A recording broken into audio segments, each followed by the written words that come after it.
नमस्कार मानसी श्रुति न्यूज को स्वागत।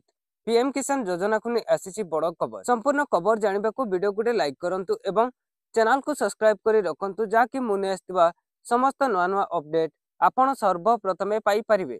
चलंतु दर्शक बंधु संपूर्ण खबर उपरे नजर पकेइबा। दीपावली उपहार पूर्वरु चासी मानक पई खुशी खबर रहिछि। 21तम किस्ती को नहीं आसिला बड़ अपडेट। देश में कोटी कोटी चासी बास करती तेणु सरकार समय समय सेमानक लाभ पाई विभिन्न योजना आरंभ करती। चासी मानक आर्थिक भाव में सशक्त करने केंद्र सरकार प्रधानमंत्री किसान सम्मान निधि योजना आरंभ करिसेंती। एही योजना अधीन रे चासी मानक प्रति वर्ष 6000 आर्थिक सहायता प्रदान करा जाए, जहाँ 3टी किस्ती रे बंटन करा जाए।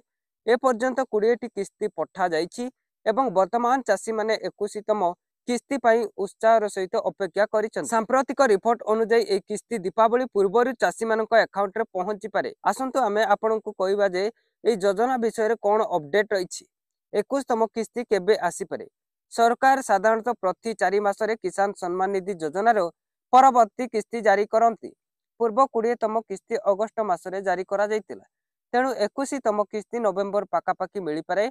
वर्तमान दीपावली अक्टोबर रे तिबारु सरकार चासी मानकु दीपावली उपहार भाव 21तम किस्ती जारी करि पारंती बोली कल्पना जल्पना करा जाउछि। तेणु आशा करा जाउछि जे परवर्ती किस्ती दीपावली पूर्व अर्थात अक्टोबर शेष किंबा नवेम्बर आरंभ रे अकाउंट को आसी पारे। तथापि सरकार तारीख एपर्यंत घोषणा करि नाही।